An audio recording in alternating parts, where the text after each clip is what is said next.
Here, our next speaker is Ann Blake Tracy. Dr. Tracy is the director of the International Coalition for Drug Awareness. This is a group that keeps track of various kinds of drugs, and the purpose is to educate the public, and the medical community, and the government leaders on the physical and psychiatric dangers of elevated serotonin in the human body from various drugs and substances they may be ingesting. This activity has gone on since 1991, and she's written a book about this. It's called Prozac, Panacea or Pandora.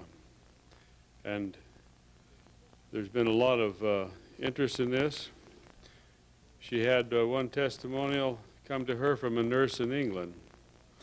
And the nurse said following, Prozac, she's been on Prozac for a long term and will give you a glimpse of the reality that I have been doing for the past 8 years and continuing to do. I started to have bad reactions.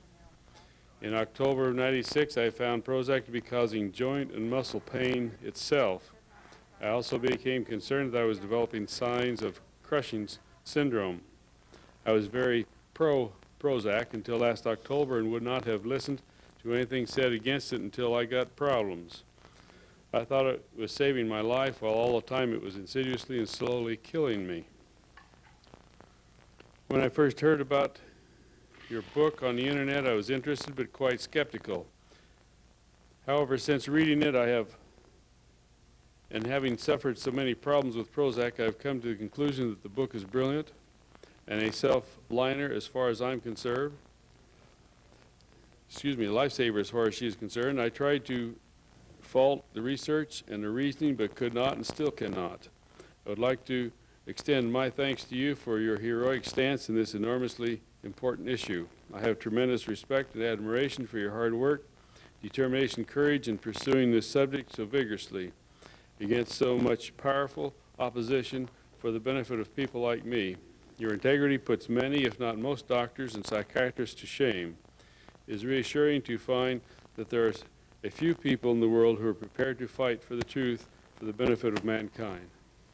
So I'll turn this over to our speaker, Ann Tracy. I'm on. And no camera. Where is she? And he said not to do it without the camera, but I'm already on. We're ready for you, Ann.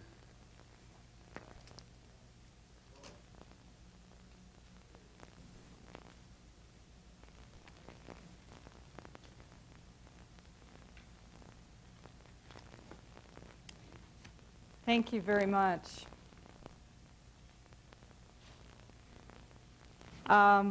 This is just one of the many articles that I have written for the newspapers. The Prozac controversy does continue. But the Prozac controversy should not continue much longer. And there are very good reasons why that should be. If we can go on to the next transparency. This is the book that I wrote about 4 years ago called Prozac, Panacea or Pandora. I spent 4.5 years researching the drug in the most in-depth process that I've heard anybody can. One doctor said that in 15 years of reading books on drugs, he'd never read one so well documented or with so much information as this book. The reason why is I wanted to know what it was this drug was doing to destroy as many lives as what I was witnessing. So after the book came out on the market, whenever I would speak, I would promise people that we would soon hear the same thing that we heard with the drug that we know as PCP, or angel dust. Most of the public is unaware that in 1957, Park Davis Pharmaceutical Company put a drug on the market that they called Serotonin, meaning peace. That drug was a painkiller and an anesthetic. We were told it was also accompanied by medical studies, actually, showing that it had a large margin of safety in humans. Well, we now know that that is not true. You find a police officer anywhere who ever even wants to run into someone on PCP, and it will not happen. But I promised every time I gave a lecture that we would hear the same thing from the developer of Prozac that we heard from the developer of PCP. It took the developer of PCP 20 years to come out and say, knowing what we now know, would any of us who were involved in the early birth and development of phencyclidine have ventured further? What have we wrought? I think we know what he has wrought, and that is a drug culture beyond anything anyone could ever dream of. As I said, you cannot find a police officer anywhere who ever wants to run into anyone on PCP, angel dust. Well, in October of 1997, October 20th, just this last year, Dr. Candace Pert, who was one of the original developers of the serotonin binding process, made this statement in Time magazine. She said, "I am alarmed at the monsters I have created." Now that's pretty strong. That should have been headline news. With the 20 to 30 million people this country has on Prozac alone, not to mention the other SSRI antidepressants, which would be included here, along with the diet pills. Those drugs are Prozac, Zoloft, Paxil, Luvox, Effexor, and Serotonin. And then the diet pills, Fen-Phen and Redux. These are powerful serotonergic agents, all of which her development of the serotonin binding process made possible. And these are the drugs she is discussing when she says, "I am alarmed at the monsters I have created." Every patient should be told that when they're handed their prescription. Now, the other developer of PCP, of the serotonin binding process was Dr. Solomon Snyder. And we're going to look at what it is that we see with these drugs and why we run into those problems. Okay. Now, this is a transparency of a picture out of my book showing brainwave patterns, normal brainwave patterns, which are what are below, and then up above are brainwave patterns showing, you see that delta brainwave is full-blown, that's what the red indicates. Theta is full-blown also. With both of those brainwaves being full-blown, you have someone in a total anesthetic sleep state. Under anesthesia, the brainwaves look like this. In deep sleep, the brainwaves look like this. Theta indicates REM sleep, which is your dream state. This is a patient who's been on Prozac only 6 months with their eyes wide open, appearing alert and functioning when brainwave patterns show them in a total anesthetic sleep state with those eyes open. Now, if we go on to the next, we'll learn a little bit about why this is happening. This is out of a chapter in the book called Serotonin Double Talk. Now, the whole world has been convinced since these drugs hit the market that serotonin is this wonderful chemical in our brain that we all need to be increasing in any way, shape, or form we can find to do that. Even naturopaths are beginning to push different substances to increase serotonin. Well, let's educate you just a little bit on what serotonin really is. And we've got another transparency. If you want to switch those for a minute, show us that next one. The other developer of the serotonin binding process is Dr. Solomon Snyder from Johns Hopkins. And Dr. Snyder compares serotonin to the psychedelic drugs. He says that serotonin is the key to the psychedelic experience. That is why you get psychedelic reactions from PCP and LSD, is because they enhance or increase the level of serotonin. Now, these are the things patients are not told. These are the things that the public has lost sight of since these drugs hit the market. But I want everyone to understand that this is real.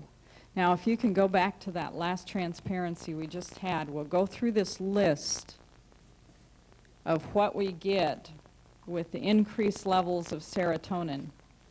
And you should each have a handout that talks about this. So we find that with increased levels of serotonin, you have schizophrenia, psychosis, mania. Now, these are according to medical research studies over the last 3 decades. We're not talking anything new. We're saying this is something we've known for at least 3 decades since serotonin was discovered. So when somebody goes psychotic on one of these drugs, I don't know why anybody is surprised, because that's what research has shown would happen. We also get mood disorders, which includes depression, anxiety, 2 of the things the drugs are given for. We also have organic brain disease, especially mental retardation in children. I can't even tell you how often I hear patients say, "I feel retarded." Those exact words are what they use with me all the time. Autism is another. Alzheimer's, the memory is very strongly affected by these drugs. Old age. Then also, let me read briefly out of a little book that I just ran across called The Ion Effect. This book was published in 1977, I believe. So we're going back a ways. This is what they knew about serotonin then. They called, this is a Dr. Solman. In 1971, he developed a term called the serotonin irritation syndrome. Now, these were people that suffered from high levels of serotonin because their bodies were unable to metabolize it. Now, that is exactly what these drugs do. That's what a serotonin reuptake inhibitor is. That's what these drugs are. That's what Pandora was in the fen-phen redux drugs. They're all serotonin reuptake inhibitors. That means that they keep you from metabolizing the serotonin in your body. So therefore, you should, on these drugs, end up with what Dr. Solman called the serotonin irritation syndrome. He said this was that they were in effect being poisoned by the serotonin produced by their own bodies. These victims suffered from migraines, hot flashes, irritability, sleeplessness, pains around the heart, difficulty breathing, a worsening of bronchial complaints, tension, anxiety, loss of reaction time, eye inflammations, spontaneous abortions. Then he went on to say that they had terrible nightmares, horrifying nightmares, that they would sleep badly, always on the edge of consciousness, so that they were not properly rested and they would awake after only a few hours of sleep. Now, insomnia is one of the very first side effects listed with these drugs. And I've got an entire chapter in the book talking about serotonin and sleep and the relation of that to mental illness. It's critical. People have had me ask me to please take that chapter out and make it a whole separate book, Because if you ever want to understand mental illness, you need to understand the link between serotonin and sleep. And the pieces of the puzzle will come together like you would not believe. So now that we know what high levels of serotonin do for us, we then have another long list showing us what the serotonin metabolism being impaired causes for us. And medical studies show that what we get with that is suicide, especially violent suicide. We have women committing suicide in ways nobody can believe anymore. They used to be very nonviolent, now they're very violent. And it's coming in at much higher rates than ever before. Then we have arson. Got a little boy down in Texas that just burned down 2 churches after just a few weeks on Prozac. Violent crime. Murder-suicide has quadrupled in this country just this year. Murder-suicide was rare before these drugs. So was fratricide, parents killing children. All of these things have just skyrocketed. Parents killing children, children killing parents. Got a boy down in Alabama that just killed his parents and attacked his siblings. We've already heard about Kip Kinkle out in Oregon. I certainly hope you heard about the Prozac connection there. And then, of course, we all heard about Phil Hartman and his wife, Bryn. And you haven't heard the end of that one, I'll tell you that. Bryn was on Zoloft, and the reactions came quickly for her, very quickly. And all of the neighbors, I think, have done a very, very good job. The neighbors and friends have done a good job of reporting what happened there. Very sad, tragic. These are happening everywhere, and I've got a whole long list just in the last few weeks of cases I'm trying to follow up on to see what these people were on, because it's absolutely horrifying. And they're literally everywhere across the country, and I would encourage you to ask wherever you are.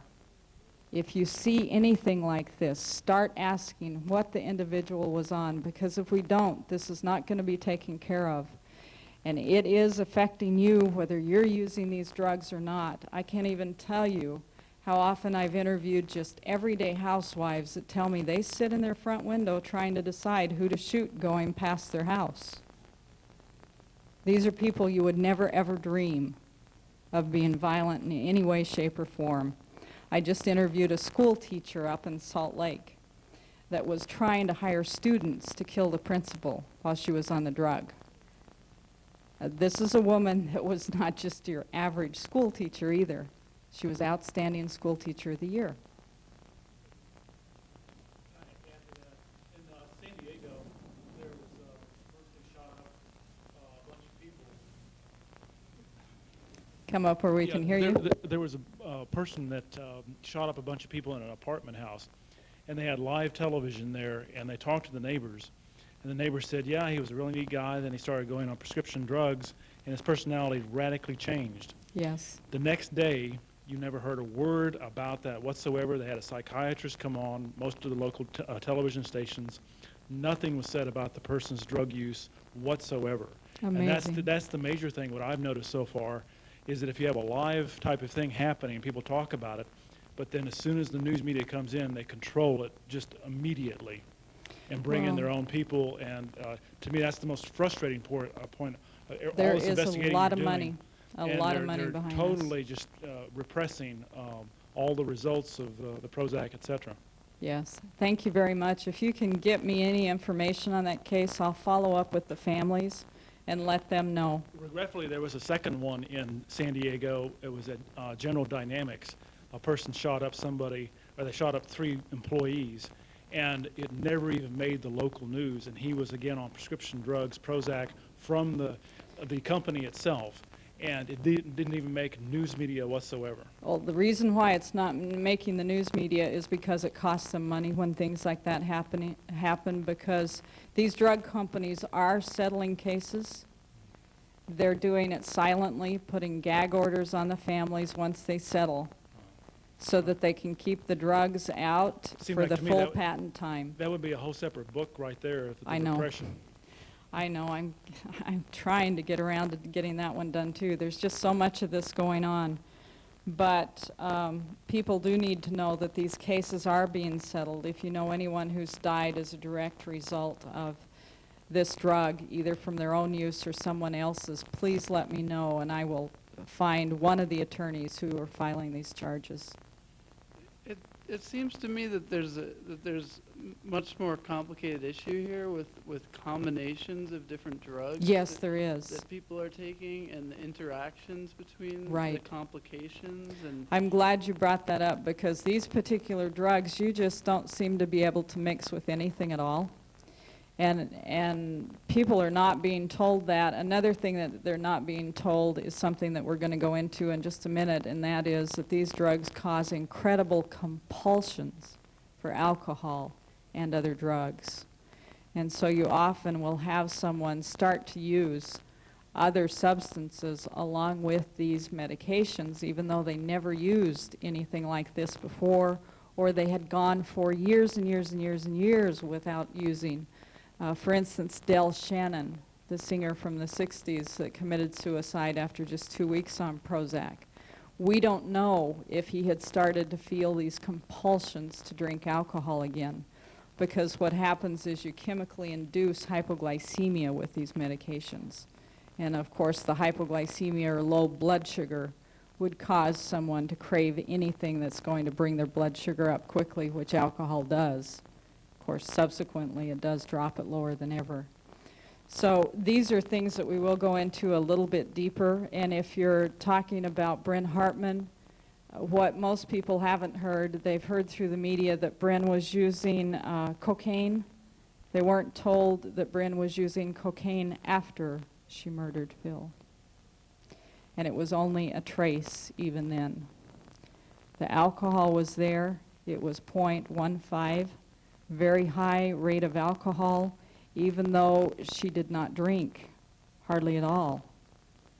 So there's a question, and I raise this, I go into the alcohol connection a lot in my book, because that's the very first thing that I saw with this group of drugs. When you sit in the middle of Utah surrounded by teetotaling Mormons, you give them one of these medications, and overnight they're alcoholic.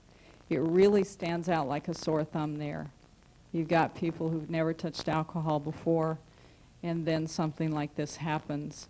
And that is also down here on the list that we've got that we were talking about, with the inhibited metabolism of serotonin after the violent crime. You've got the insomnia, you've got depression, alcohol abuse, there we go. And then the compulsions for other substances is down a little bit further. You have impulsive acts with no concern for punishment, reckless driving, road rage. For about 8 years, I have taken report after report after report from patients that they feel like they want to ram cars on the freeway when they're on these drugs. I quit driving on the freeways a long time ago. So bulimia is another. Multiple suicide attempts, just one doesn't do it. They will repeatedly try again and again and again when they're on these medications.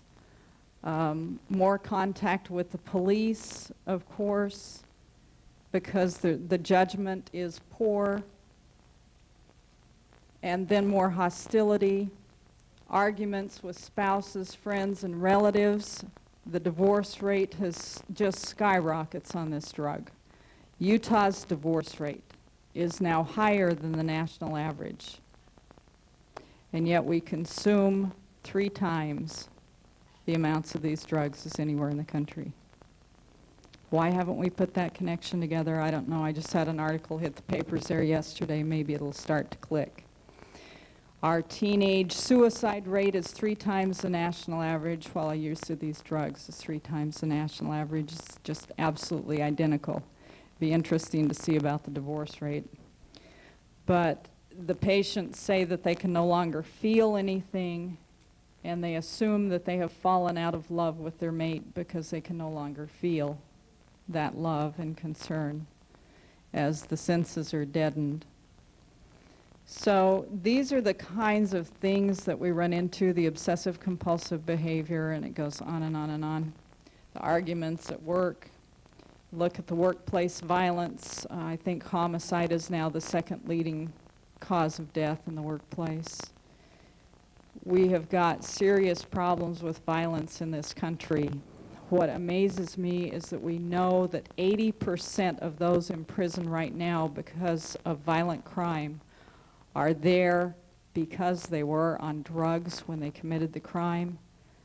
I want to know why we're not looking at the fact that there are other drugs out there causing the rest of the violence that we're seeing in society today. And so often, as I said, it's murder-suicide, so there's nobody to prosecute, nobody to go to prison. They've already done it for us. Okay, let's go on to the next one.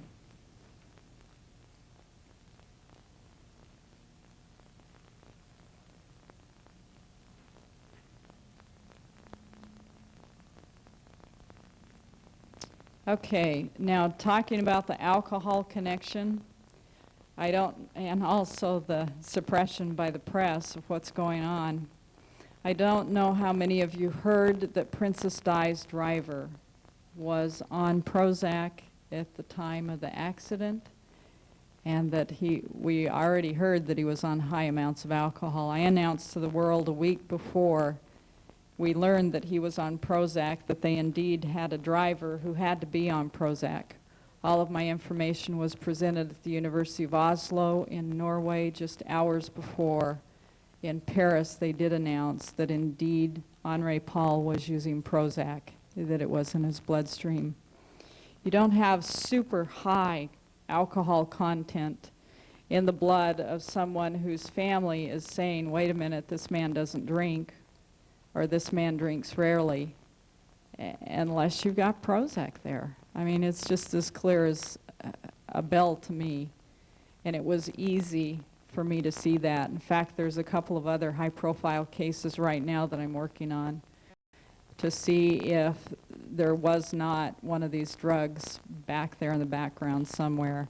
And I want you to remember that these diet pills that were just removed from the market are still the culprit behind a whole lot of what we're seeing here. I hate to think how many victims were just sort of brushed under a carpet somewhere because people were unaware that the psychiatric side effects of those medications were horrendous. In fact, Sweden removed fen-phen from the market because 45% of the side effects were psychiatric.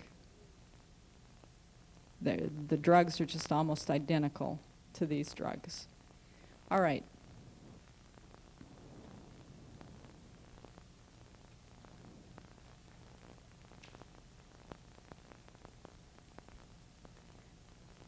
Fen-phen and heart disease we heard about last summer, right about this time, just a little before. And then in September, they were removed from the market. What did not come out in the press as much as it should have is the fact that the way by which fen-phen and Redux produced the heart problems, the heart valve problems that got them pulled from the market, was the high serotonin. The increased levels of serotonin produced a gummy, gooey substance that built up on the heart valves. We are ready now to file the first Prozac heart-lung damage case. It's identical to what we've seen with fen-phen and Redux. Those patients are beginning to realize what has happened to them as well. So when I talk about the dangers of these medications, I am talking about not just the psychiatric, not just the behavioral changes that come from the damage done to the brain, but also to the entire body. One single dose of Prozac, one single 30 milligram dose of Prozac clearly doubles the level of cortisol in the body. If you know anything about cortisol and how damaging high levels are, You know that that can virtually destroy any organ in the body, cause horrible, horrible physical problems, and that is what we're seeing. That's what the nurse mentioned in the letter that I got, that you were kind enough to read before I came on, is that she noticed the signs of Cushing's syndrome, which is high levels of cortisol. Okay. I looked into a medical dictionary of the definition of serotonin, and it said it dilutes blood vessels. Is that, I mean, dilutes blood vessels. That's what's Dilates, you mean? Dilates blood vessels. Is that correct? That was It the could only be. definition they had for serotonin is Really? dilating blood vessels. Dilating blood vessels. And that was in Webster's Medical Dictionary and also Dorland's Medical Dictionary. Really? And Well, so it's serotonin has a constricting effect, so it will constrict arteries to the heart. It will constrict muscles throughout the body. We're getting a lot of muscle damage with these drugs. That's where, again, it got sort of confusing for me, is that the medical dictionary said dilating blood vessels. Then if you're saying if you fluctuate the serotonin levels, that means that you're going from constriction to dilation back and forth. So they're getting oxygen, and all of a sudden it's deprived, and that makes sense, then Yeah. making person psychotic, because then at one moment you're full of oxygen with blood, and then all of a sudden you're cut You off. have none, yeah. Well, now, another thing that you have to keep in mind when you're looking at anything about serotonin, you need to understand that it has become so clouded. That's why I call the one chapter Serotonin Double Talk, Yeah. because it's so hard to tell whether they're talking about serotonin itself or serotonin metabolism.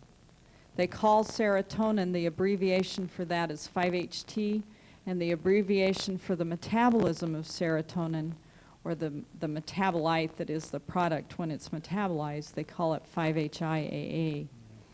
And they've confused those two so drastically that you have to really look to see which it is that they're talking about. Well, I recommend, I would be interested to get your reaction, because I saw this definition in a biology textbook or dictionary, and also medical dictionary.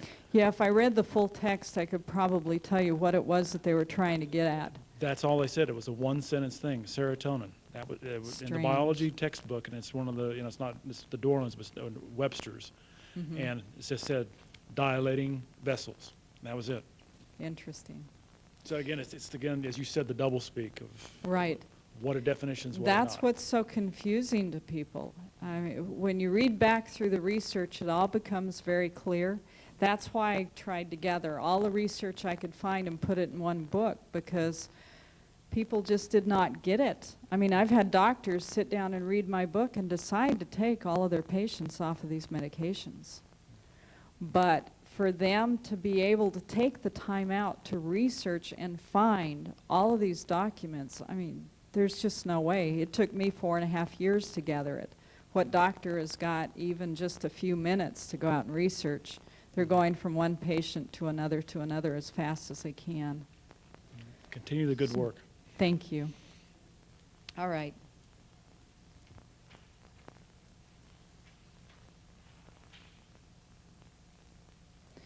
Prozac for children.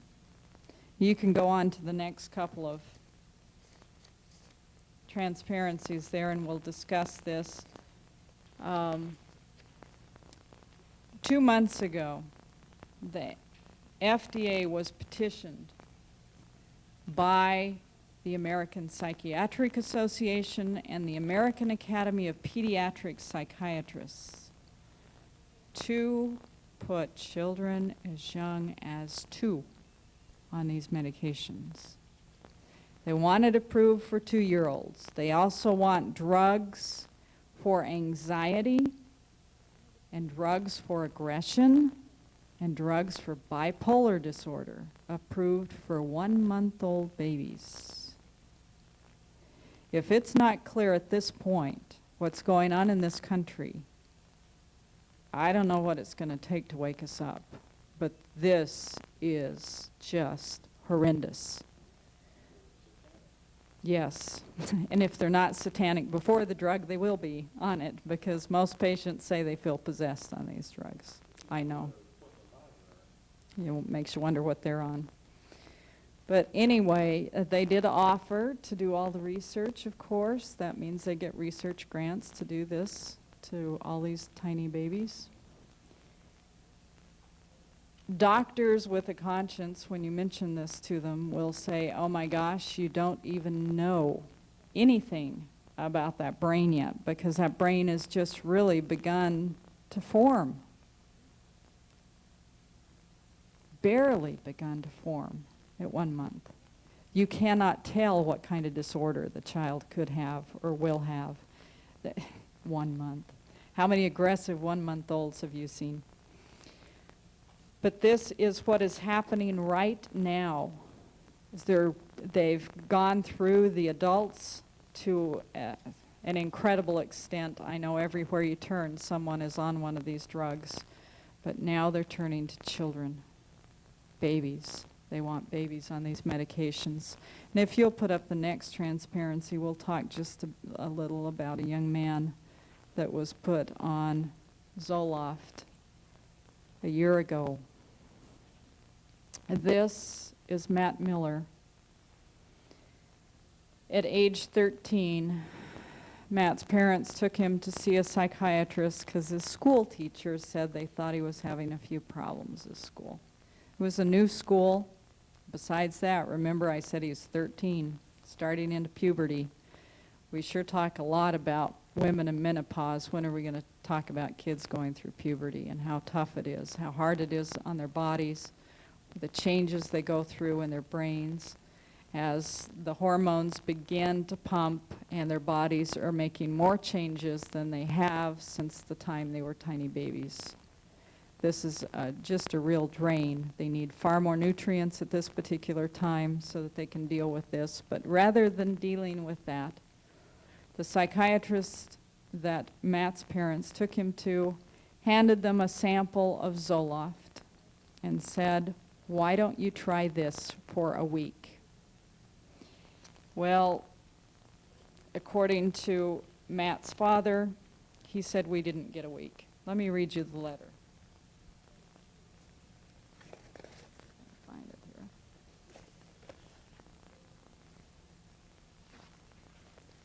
He says it far better than I can. This is the original letter that I got from Mark Miller last year, about a month after Matt died. Matt died July 28th, 1997. He said, my wife and I live in Kansas City with our 15-year-old daughter. Just a few weeks ago, our 13-year-old son was given a sample dose, 7 pills, 50 milligrams of Zoloft by a psychiatrist we had seen only twice.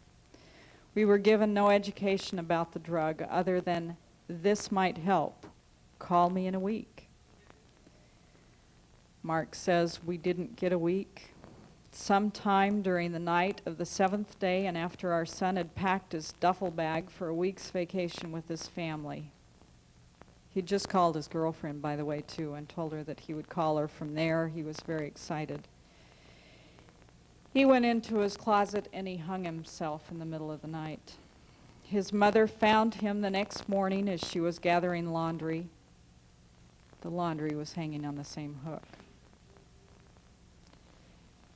He said, you should know that Matt, our son, had just told his girlfriend on the phone that same evening that he would call her from Wisconsin, our destination. He never evidenced suicidal tendencies. He never talked about it. He was a normal teenager with what we thought and still believe were normal problems. In the few short weeks since his death, I've been educating myself about the class of drugs called SSRIs. I am devastated. My wife can't understand it. Mark now calls the term SSRI, stop, scream, run, and what was the last? Then investigate.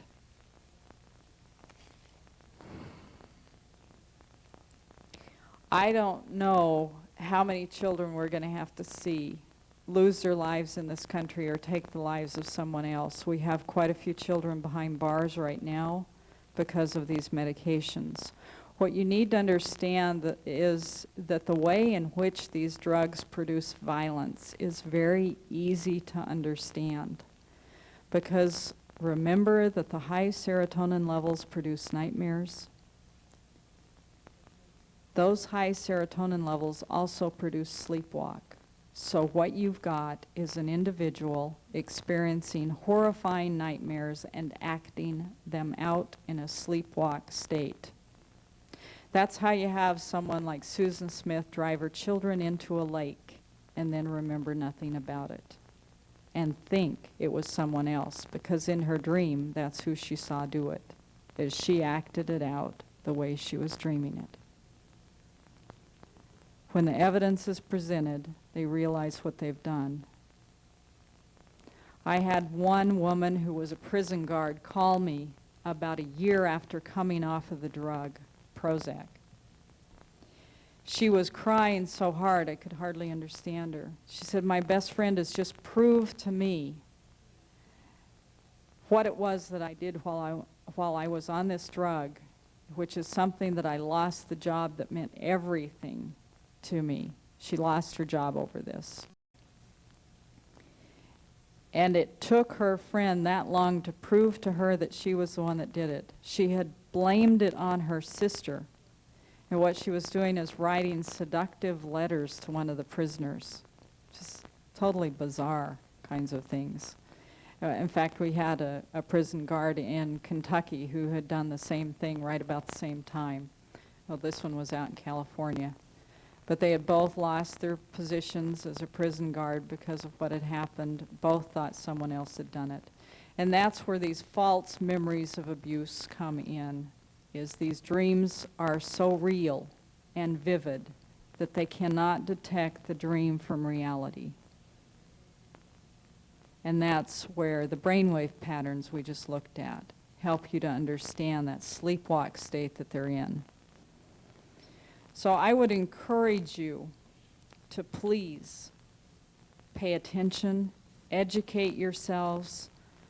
I am scared to death with what I see in this country today, knowing what I know. I saw this day 8 years ago, and I said, oh my gosh, it could never, ever reach that point. Surely we will wake up before then. We haven't. We're right here in the middle of it, surrounded by it everywhere, and people have not woken up to it yet. And if we don't, there is so much violence in the country today that I don't know. I hate to think what's going to happen if the year 2000 hits and the drug companies are not ready. Because when the year 2000 hits and the drug companies are not ready, and these patients have to go off these drugs that are highly addictive with horrible withdrawal, and they have to come off cold turkey, we are going to see blood run in the streets like we never dreamed. Question? Yes, I have a question for you. I was a volunteer member of the Scottsdale Alliance Against Drugs for about 4 years, and also the Scottsdale Prevention Institute, and I've done a lot of research on brain chemistry and the effects of these kinds of drugs. And I kind of stopped in my tracks because we were, on one hand, trying to prevent the use of illicit drugs amongst youth, and on the other hand, one of the school superintendents said one day that there are 72 prescribed drugs being used in the Scottsdale school system. And I did interview kids that were on Prozac, teenagers. And I've seen the effects of people in my personal life who were first diagnosed as bipolar and put on these drugs, and so I know exactly what you're talking about. My question is, when these people are first diagnosed and they're put on the drugs, frequently, I read about one 18-year-old, for an example, who suddenly started channeling music. He'd never played classical music before. He started playing music, he started talking to angels and UFOs, and welcome to mania. Yeah, and that was before he was put on the drug, before he was actually diagnosed as bipolar. So what are the circumstances leading up to people being diagnosed are what we see a lot in the, the new age aspects, I use that term in quotation marks, but I've also done a lot of research and lectures at UFO conferences, and I mean, in some cases there's, glaring symptoms of psychopathology, and on the other hand, is this prior to any sort of formal diagnosis, or what happens to these people once they are diagnosed and then put on the drugs? Has this changed in the past 10 years or so, or? Well, I do go into that in detail in the book, too. I am really sorry that the book is so long. It's like 400 pages long, so it's pretty hard to cram it into an hour. But I do explain what causes that, what would cause the pathology that would result in those problems, so that you can look at something and tell whether or not someone is really developing a talent, or if it is the brain starting to just really dislodge and go a little wacko on you. But anytime I see a violent crime like the ones you had mentioned, the children killing other kids in the school, my first thought is that they are on Prozac. yeah, those things are caused by brain damage. So there's something there damaging the brain. And generally, it's a drug that does damage the brain. NutraSweet, of course, is about the closest thing that we've seen to Prozac until Prozac hit the market. In fact, the latest biological psych text says that if you have any tendency toward violence, you should never touch NutraSweet. I've heard that as well. Yes. And I'm a member of the College of Syntonic Optometry, and I've seen a report from the Optometric Association that describes symptoms caused particularly to the visual system by NutraSweet. So Right. that's another story. Yes, Thank you. it is. But I would keep looking. There are reasons why those things happen, but these drugs push you off the deep end. And you should also know that street drugs may kill about 5,000 people a year. Prescription drugs, according to their figures, kill 200,000 a year. I'd say we're kind of off base when it comes to our drug war. Can you tell me what bipolar means? And the second thing is comment about this. I guess that guy that killed those people down in Louisiana or something. He said he killed his parents and a bunch of other kids. He was on Prozac. He said he's seen red cloaked demons or something and told him what to go in and kill his mother or something. He was on Prozac, so he might have been in one of those nightmare walking, dreaming nightmare scenarios. That's right. It sounds like it. Bipolar means manic depression.